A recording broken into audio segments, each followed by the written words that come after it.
Soy Fernando Díaz Villanueva, hoy es 28 de junio de 2020 y esto es La Contracrónica.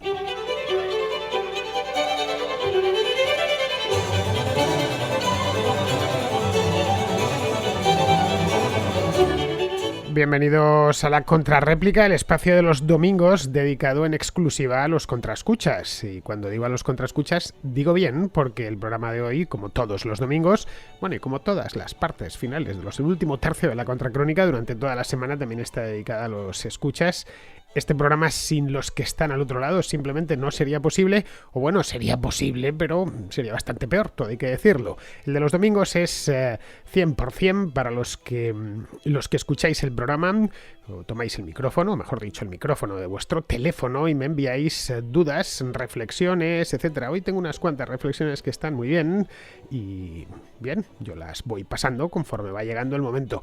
Como bien sabéis, los domingos ya lo que hago es meter las más antiguas, porque las más del día las voy dejando para los días de entre semana, porque de otra manera pues me entran tantos mensajes que sería imposible. Necesitaría hacer el programa de 3 horas si tuviera que meter todos los días todas las llamadas o las notas de voz que me entran, porque para participar en la contrarréplica tenéis que enviar una nota de voz de WhatsApp, como esas que le enviáis a los familiares y amigos, de aproximadamente unos minuto, 2 minutos, 3 minutos incluso de duración, que se escuche bien, esto es importante, al siguiente número de WhatsApp. Apuntadlo, el 690 827909, con el más 34 delante si es que estáis fuera de España. El coste es el mismo. Un WhatsApp ya sabéis que cuesta lo mismo, es decir, nada, porque el coste por mensaje que enviemos, los que seáis usuarios muy intensivos de WhatsApp, pues imaginaos lo que os cuesta. Vamos, nada, tiende a cero el coste de cada mensaje de esos que enviamos. Comparadlo con lo que costaba en tiempos un SMS. Bien, no me quiero enrollar más en la introducción, o sea, el teléfono, os he dicho cuánto tiene que durar y cómo tiene que escucharse, así que pasamos ya a la contrarréplica.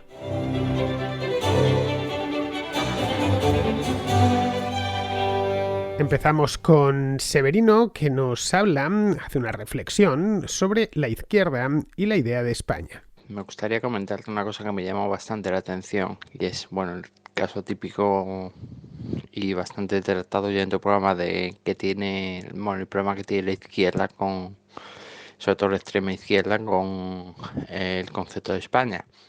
Hay una cosa que he visto estos últimos meses en YouTube que me llamó bastante la atención y es que, por ejemplo, cuando sacó María Elvira Roca su genial libro de Imperiofobia, no hubo, que yo sepa, ningún tipo de mención por parte de estos grupos de Pablo Iglesias y demás. Sin embargo, hubo otro autor mucho menos conocido y con mucho menos éxito, pero que sacó un libro que es específicamente un intento de voladura de todos los conceptos que presentaba María Elvira en su libro, que esta persona creo que se llama, si no recuerdo mal, José Luis Villacañas, y el libro se llama Imperiofilia, y no tardaron nada en sacarlo en el programa este de entrevistas de Pablo Iglesias de Otra Vuelta de Tuerca y demás. Entonces, claro, esto parece un poco de chiste porque parece que es que la izquierda está obsesionada con todo lo que sea destruir, digamos, la imagen de España y convertir al nuestro en un país completamente fatalista. Que yo entiendo que puedan no apoyar cierto tipo de fanfarrias o cosas que podremos considerar el nacionalismo español, pero de ahí a solo dar palabra, solo dar voz a todos aquellos que intentan perpetuar la leyenda negra, pues mira, es que a mí me parece bastante llamativo que estén en esto. Bueno, en este tema, Severino, la izquierda tiene un atasco desde hace ya bastante tiempo. Yo diría desde hace tranquilamente 60 o incluso más, incluso 70 años. Desde el final de la Guerra Civil, bueno, al principio todavía mantuvieron un poco el shock que sobrevino al final de la Guerra Civil en los años 40 y 50, y ya a partir de los 60 se configuró la izquierda que tenemos hoy en día en España, con todas sus grandezas y sus miserias, que diría Gregorio Morán. Lo suyo, lo de la izquierda en España, o casi toda la izquierda, evidentemente la izquierda es amplia y de todo, en la extrema izquierda se verifica mucho más que en la izquierda moderada, pero vamos, lo suyo es un conflicto que a estas alturas yo creo que ya se antoja irresoluble. Estamos ya en la década de los años 20 del siglo XXI y siguen en las mismas.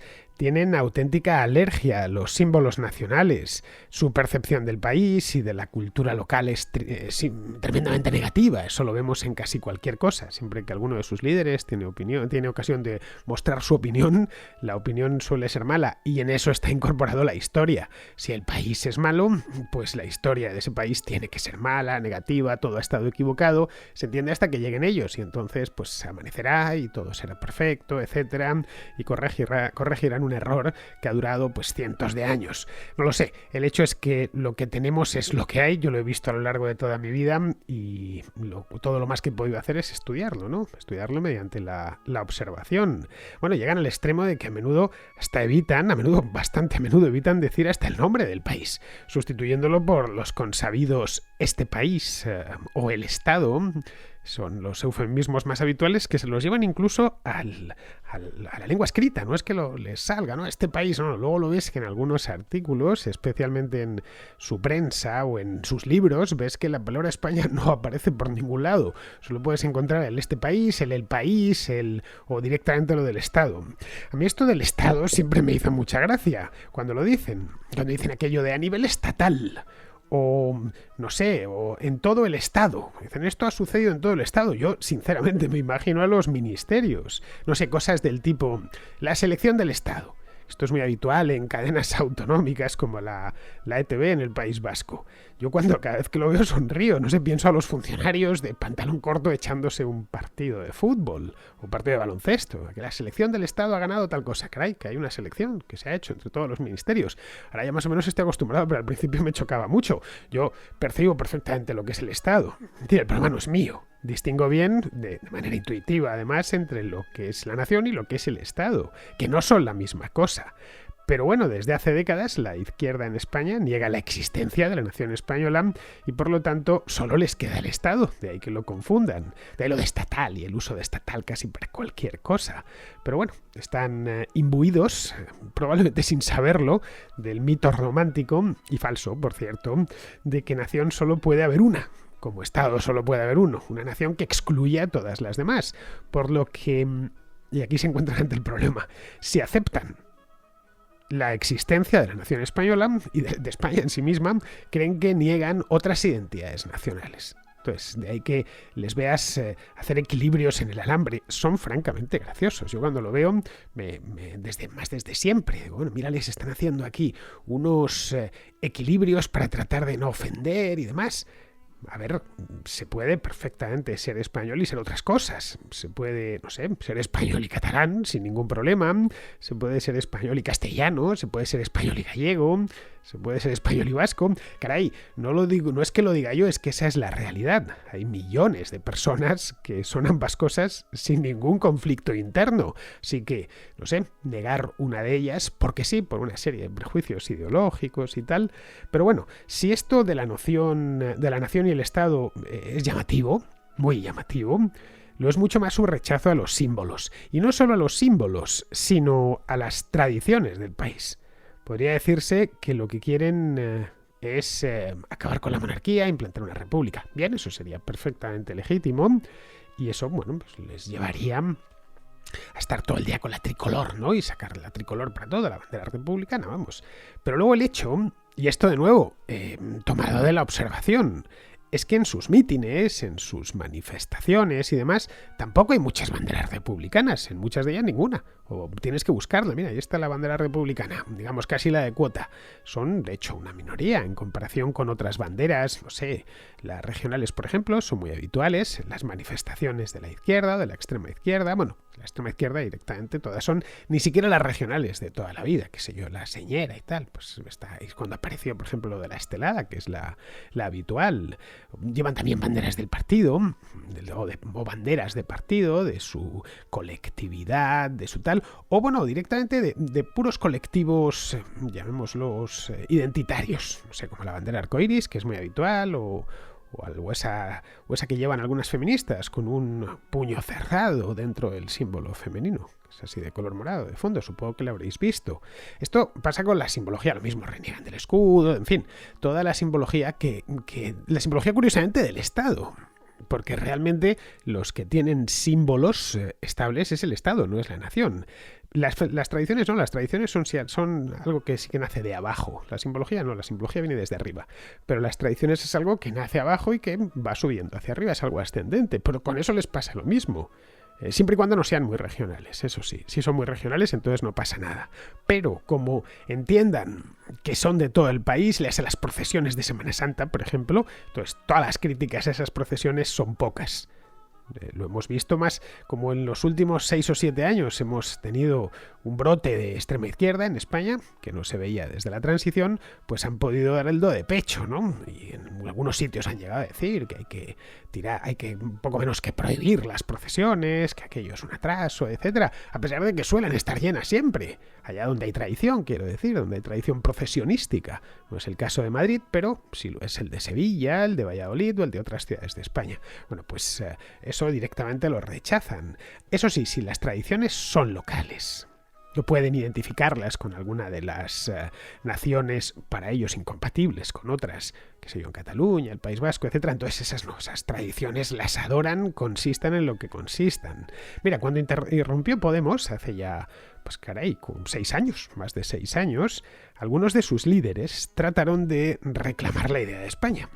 Pablo Iglesias, de hecho, en un mitin en 2016, hace justo 6 años, hace 5 años, 4 años, perdón, en las elecciones de junio de 2016. Recuerdo, podéis buscar la fotografía en internet, parece él ondeando la bandera, la rojigualda, no la republicana, en un mitin sin escudo, por lo que recuerdo. Lo curioso, lo hizo con la idea para que veáis que no somos un partido peligroso ni nada de esto, sacamos la bandera. Más instrumental que otra cosa. La opinión que tiene Pablo Iglesias sobre el himno nacional, la bandera, etcétera, la conocemos porque en más de una ocasión lo ha dicho en público. Bueno, a través de algunos vídeos que andan por ahí por internet. Bueno, el hecho es que la gente que estaba en el mitin no lo entendió muy bien. No, se quedó confundida. Claro, en todo el mitin no había una sola bandera de España. No sé si habría alguna republicana, pero si había alguna sería una o dos, nada más. Así que, claro, es normal.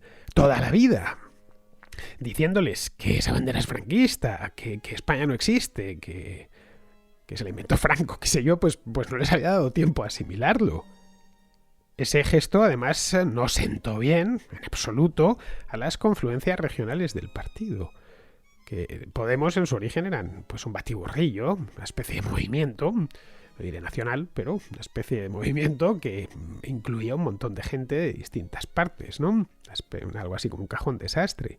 Luego, claro, se quejan amargamente, y lo hemos visto a raíz de la crisis esta del coronavirus, de que Vox emplee la bandera en su beneficio. Es que se apropian de la bandera.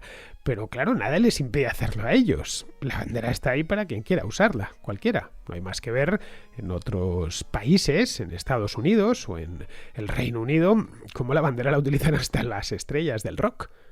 Cualquiera, ahí la emplean hasta los vehículos, las marcas comerciales.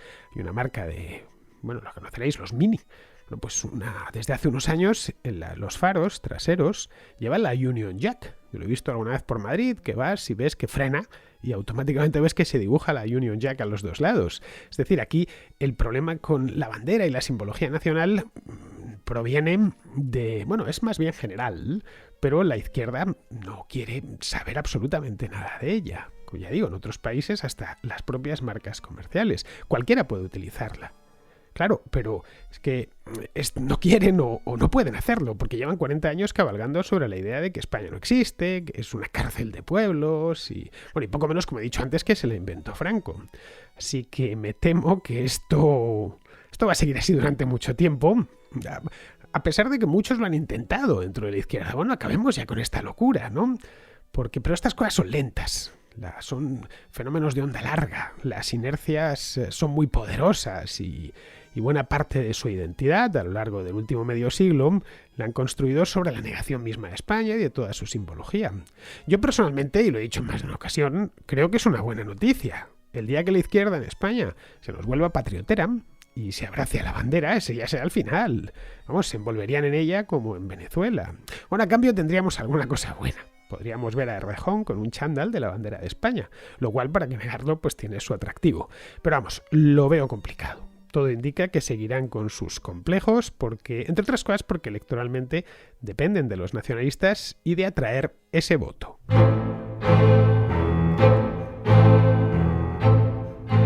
Seguimos con Agustín de Chile, que tiene una pregunta sobre la función de la monarquía. Hace unos días oí el tuyo de tu podcast de República contra monarquía. Una cosa que no me quedó muy clara fue, se supone que, por ejemplo, o que yo sepa, por lo menos en España o en Inglaterra no sé tanto, pero en España sí. Además que después hay otro podcast en que vos dijiste eso, que el rey, es decir, tenía funciones puramente diplomáticas. Y no mucho más. Es como, por ejemplo, el emperador de Japón, que tiene también funciones puramente diplomáticas, o está en distintos eventos, o bueno, o realiza, bueno, sí, etcétera. Así solamente es algo que está ahí como un, eh, ¿cómo decirlo? Como un pedazo de historia, podría decirse, pero no, al fin y al cabo no tienen funciones, podría decirse, reales. Lo que no me quedó muy claro es de si se supone que el monarca en España no tiene ninguna función, por lo menos ninguna función importante. Entonces, ¿por qué no entendí entonces cuál sería cuál sería la función cuál sería la finalidad de declarar Tercera República, si es que ya de por sí el monarca no cumple nada y en España se vota? O sea, sí, no es una república como en Argentina, pero al fin y al cabo suponen que votan a sus representantes y después estos determinan, o sea, y después estos votan para ver quién es el primer ministro o presidente. Así que no entendí muy bien por qué, cuál sería la finalidad de declarar la Tercera República, no veo por qué.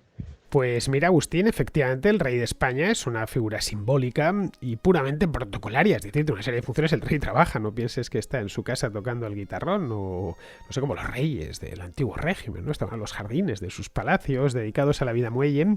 El rey es, podríamos decirlo así, un funcionario del Estado, tiene una agenda bastante apretada, está siempre de aquí para allá, de la ceca a la meca, y bueno, es eso, es puro protocolo, de una serie de funciones constitucionales. Él tiene, por ejemplo, que sancionar las leyes, pero no puede evitar hacerlo. Es decir, el gobierno le pasa una ley para que eche la firma y no puede decir no lo firmo. No tiene esa posibilidad, no tiene poder ninguno. Pero vamos, en esto es lo mismo que el presidente de la República Alemana, de la Bundesrepublik, que se llama Frank-Walter Steinmeier, que es socialdemócrata, por cierto, o el de Austria, que es Van der Bellen, o el de Italia, Sergio Mattarella, o caray, el de nuestros vecinos, los portugueses, que es una república. Marcelo Rebelo da Sousa es un presidente, no diré florero, pero con muy poquitos poderes. Los poderes son mínimos y su función básicamente es la de encarnar el país y servir de moderador del juego político. Por eso suelen ser en todos estos países presidentes ya muy mayores. Generalmente Steinmeier es un político ya retirado. Lo mismo con Mattarella, todos suelen ser mayores de 60 o de 70 años. El caso de Rebelo da Sousa, en fin, no hay más que verle. En Europa no se lleva el sistema presidencialista, sino el parlamentario. Por eso a los americanos os cuesta un poco entenderlo. No es exactamente lo mismo.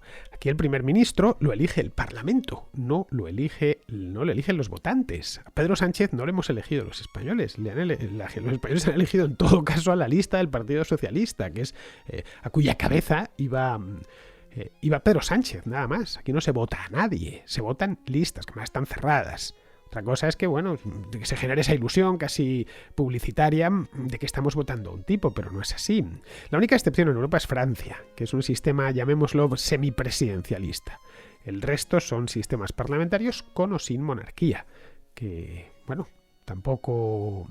En Europa tampoco se extraña, no pienses que España es el único país que la tiene, hay monarcas en En España, en Reino Unido, en Holanda, en Bélgica, en Luxemburgo, en Noruega, en Dinamarca y en Suecia. Más luego esas monarquías pequeñitas, casi postales, como la de Mónaco, la de Liechtenstein, o incluso Andorra, que tiene 2 soberanos, el obispo de la Seu-d'Urgell en España y el presidente de la República Francesa. Pero bueno, son países minúsculos, diminutos, en fin.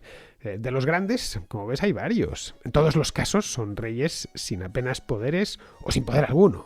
Es decir, que no tienen potestas, lo que sí tienen es autoritas. Por cierto, Agustín, otra cosa. Canadá es una monarquía. Y ya ves que es un país democrático, libre y muy próspero. Bien, seguimos con Javier, que nos habla de la relación de China con el libre comercio. Comentabas el otro día que existe entre los liberales una tendencia a considerar China un paradigma de libre comercio. Bien, esta afirmación tiene su fundamento, y es que la cultura tradicional china es bastante favorable al libre comercio. ¿Por qué? Porque pone mucho énfasis en la autorregulación. Por ejemplo, Confucio decía que la diferencia entre los chinos y los bárbaros es que los chinos podían vivir sin gobernante. Es más, el país donde perdura la cultura tradicional china, es decir, Taiwán, es bastante libre. Es un país bastante favorable al libre comercio. Y no solo eso, sino que si mejoran libertad de expresión, no es que esté mal Taiwán en libertad de expresión, pero sí que tiene bastante margen para la mejora, puede ser un país todavía más libre. ¿Cuál es el problema? Bueno, básicamente se llama revolución cultural y Mao Zedong primero destrozó la escritura tradicional china y la convirtió en una cosa verdaderamente horrible y arremetió contra todo lo confuciano, es decir, contra estos valores que ponían énfasis en la autorregulación, y destruyó la moral tradicional china. De hecho, un gran problema que tiene la República Popular de China es la profunda crisis de valores que existe en la sociedad. Luego, sí, la cultura tradicional china es muy favorable al libre comercio. El problema es el gobierno de la República Popular de China, que por cierto se inspira en una ideología extranjera y no de origen chino. Bueno, Javier, cualquier civilización avanzada es proclive al libre comercio. ¿Por qué? Pues fácil de entender, porque el comercio es bueno y del comercio solo se extraen cosas buenas. El comercio es, de hecho, uno de los elementos definitorios de la civilización. Si lo eliminamos, lo que nos queda es la rapiña, dicho sea así con todas las letras. Es decir, adueñarse de lo que otro tiene y deseamos mediante la fuerza. Comercio básicamente es, yo estoy incompleto, tengo esto, pero no tengo esa otra cosa que tienes tú. Bueno, pues vamos a llegar a un acuerdo libre y voluntario y pacífico, por supuesto, para que yo obtenga lo que deseo y tú obtengas lo que desea. En fin, al principio empezó siendo trueque y luego ya pues se fue sofisticando la cosa. Pero el comercio es eso, es pura civilización. No sé, lo normal es que cualquier pueblo refinado sea amigo de comerciar con los extraños. Las limitaciones al comercio, de hecho, siempre han venido desde arriba, no desde abajo. China se cerró al mundo en el siglo XV, tras los viajes de Chenghe, la flota del tesoro, los barcos del tesoro exactamente, porque los emperadores de la dinastía Ming así lo decidieron, no porque a los chinos de a pie les disgustase comerciar directamente con la India o con Arabia o con el continente africano. Fue una decisión tomada desde arriba. Siempre que se cierra el comercio, las autarquías, todas estas cosas provienen siempre desde arriba. Al ciudadano de la piel le encanta comerciar. Le parece más, les sale de natural. No es nada que nos tengan que instalar. La idea de intercambiar, etcétera, hacer transacciones, es algo que llevamos casi escrito en el código genético. Bien, vamos ahora con Adrián, que plantea una reflexión sobre la mentira en política. Hola Fernando, te quiero plantear una reflexión. Vamos a ver.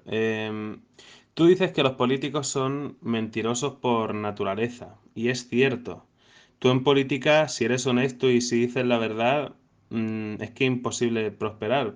Entonces, yo aquí lo que pienso es, ¿no será el problema que la culpa es por un tema cultural más que por un tema de los políticos? Es decir, ¿no será que la culpa es de la gente, que la gente no quiere políticos que les digan la verdad, sino que la gente quiere políticos que les digan lo que la gente quiere oír? ¿No crees que ese es el problema de nuestras democracias y de nuestra sociedad?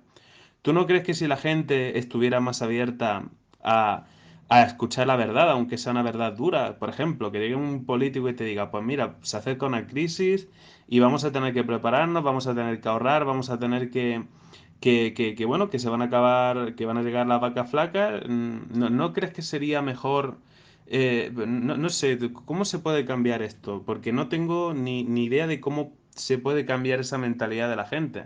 Pero yo estoy convencido de que es eso, de que la gente, el problema de que los políticos mientan es que la gente quiere oír cosas bonitas, la gente no quiere oír la verdad.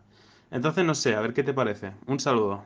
Pues vamos a ver, Adrián, los políticos mienten en todos los países, no pienses que mienten solo en España o en los países hispanos, unos más que otros, evidentemente, pero si hablas con un alemán, por ejemplo, cosa que yo he hecho bastante a menudo, y le preguntas sobre sus políticos, lo más normal es que no te hable muy bien de ellos, ¿eh? Y te dirá que solo se cree la mitad, a veces ni siquiera eso, de lo que dice el presidente del Land o la presidenta, o incluso el alcalde de la ciudad, ¿no? Ya, bueno, con este hay que desconfiar, la mitad de lo que dice es mentira, o del propio canciller, te estoy hablando de Alemania, y si hablas seguro que con un sueco te dirá exactamente lo mismo, pero mi relación con los suecos no ha sido tan cercana. La mentira, digamos que es connatural a la política. ¿Por qué? Pues porque la política no va de ideas, eso es lo que ellos quieren hacer creer. La política va de poder, y todo vale para conquistar el poder y retenerlo. Nada más, todo, incluido por supuesto la mentira. Caray, si vale el asesinato no va a valer la mentira. Por eso mienten. Luego hay gente que es que quiere además que le mientan y le encanta, pero lo fundamental, y esto viene desde arriba, yo tengo que retener el poder y si necesito mentir, pues voy a hacer uso de la mentira, sin problemas. Porque la retención del poder está, o la conquista del poder está por encima de cualquier consideración moral. Ya sé que podremos decir, pues es una locura, ya, pero la naturaleza del poder es esa misma. De ahí que lo suyo es castigar severamente a los que mienten. Eso sería lo suyo y en los países más avanzados se tiende a que por eso se miente menos, qué sé yo, en Alemania, de lo que se puede mentir en un país centroamericano, de lo que miente el presidente o lo que mienten los políticos, pero por mentir mienten en todos los lados. Pero eso sí, hay gente que no es que quiera que le mientan, pero está dispuesta a creer más allá de lo recomendable. Tienen voluntad de creer. Especialmente si el que le suelta la trola es uno de los suyos. Esto pasa bastante a menudo y lo habrás visto en más de una ocasión. De la misma cosa la dice el del partido que votó y el otro, y si lo dice el del partido que votó, entonces sí es seguro, esto se hace seguro. Pero si lo dice el otro, no, eso es imposible de creer, ahí ya digamos que hay partidismo. Por eso es saludable evitar las militancias, a no ser claro que estés dispuesto a comulgar con ruedas de molino continuamente. Luego, y esto ya es perfectamente lógico, cuanto más inculto es un país, pues más y mejor miente el político. Es decir, que lo tiene mucho más fácil si la gente vive en la inopia. Con esto no estoy diciendo que les guste mantener a la gente en la inopia, pero bueno, que si está en la inopia, el político aquello es una pista libre. Bien, pues vamos a ir terminando ya. Vamos con Luis, que nos habla de los 100 economistas que ha elegido Sánchez para asesorarle en esto de la reconstrucción y de cómo se ha terminado formando una especie de casta que podríamos llamar casta de los másteres. Hola Fernando, acabo de oír tu programa de hoy y he oído la historia esta de los 100 economistas. Bueno, yo me juego el cuello a que todos esos economistas son seguramente del IES, del Instituto de Empresa, de ese tipo de universidades que son de Deusto, que son simplemente pues lugares para socializar, digamos, y tener a través de un máster tener contactos en el futuro laboral. ¿No te parece como que se está entrando en una situación en la que hay aparte de la titulitis que hay en España, sino en una especie de corporativismo de todos los que han ido a este tipo de universidades? Por ejemplo, lo digo porque, entre otras cosas, Pedro Sánchez ha enchufado a su mujer en el Instituto de Empresa. El señor, ¿cómo se llama? El que le lleva el marketing político, es que me cae tan mal que se me olvida hasta el nombre, el que está entre bambalinas, pertenece, si no recuerdo mal, a Deusto o a ESADE, no recuerdo, una de las dos. No sé, me parece como que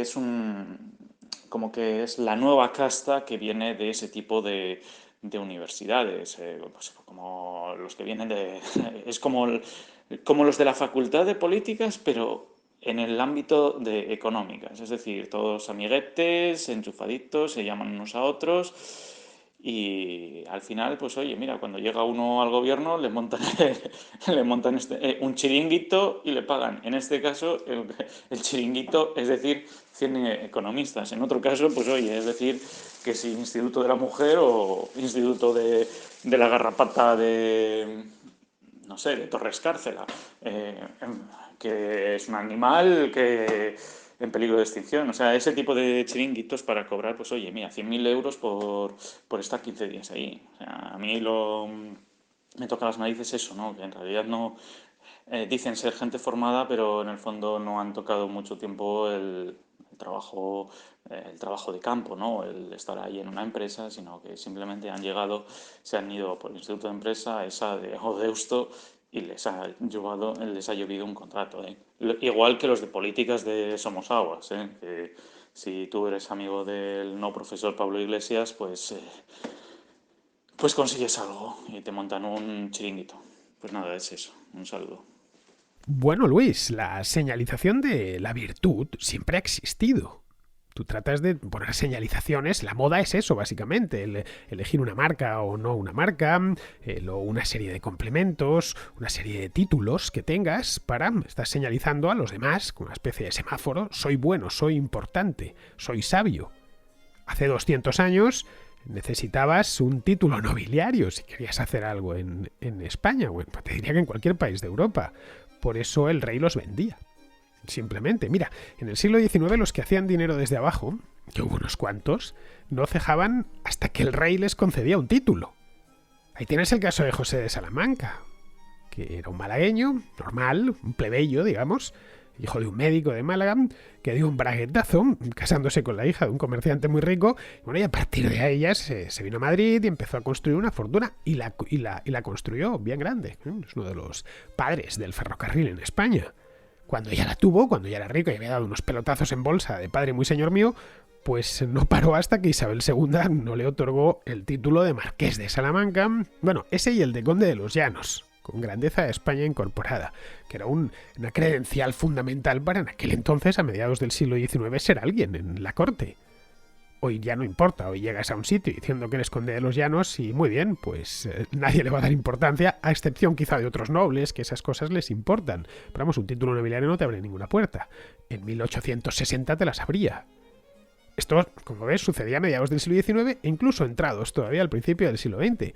Pero un siglo más tarde, a mediados del siglo XX, en los años 50, por ejemplo, 60, para ingresar en la élite tenías que hacer una oposición de las difíciles, ya sabes, tipo abogado del Estado, fiscal o, bueno, jurídico del ejército. En el régimen de Franco solo tiraban hacia arriba los que tenían una oposición de este tipo aprobada. Tú mira especialmente la parte final del régimen de Franco, no la del principio que estaban los que habían hecho la guerra y había mucho militar. No, la parte de los años 60, ya los 70 y tal, verás que está todo lleno de abogados del Estado, que todos tenían su oposición aprobada. Caray, el caso de Suárez intentó aprobar un par de oposiciones y no lo consiguió, entre ellas a jurídico de la Armada. Al final terminó sacándose una fácil para el Instituto Social de la Marina. Pero tenías que tener una oposición, era como una condición sine qua non. Hoy ya no es tan importante. Hoy todo lo contrario, lo que se lleva es el máster en el Instituto de Empresa o en ESADE, que no son precisamente baratos, y eso te abre la puerta, llamémoslo, de la gran sociedad, los buenos contactos, etc. Como ves, siempre hay una especie de barrera de entrada. Para ser noble, para que a José de Salamanca le diesen el título de marqués o el de conde, tuvo que hacerse rico antes. En el caso de las oposiciones, para hacer una oposición difícil, tienes que tener, o ser una especie de genio, o tener una situación saneada en casa de tus padres que te permita dedicarle 5, 6, 7 años a la preparación de esa oposición sin morirte de hambre. Es decir, que si tienes que salir a trabajar no puedes hacerla. Tienes que ponerte a trabajar a los 18, a los 19 años. Y en el caso del Instituto de Empresa o el ESADE, pues lo mismo. Tienes que tener lo que cuestan esos másteres, que son caros, que sé yo, 25, 30.000 euros, y pagarlos hasta el último céntimo. Y aun con todo, un solo máster seguramente no vale. Lo que sí te permite, eso sí, es lo como dices tú, entrar en los salones, lo mismo que los títulos o estas oposiciones de las que te hablaba. Muy bien, pues con esto ya, queridos amigos, terminamos la contrarréplica de hoy y os invito a que regreséis por aquí mañana.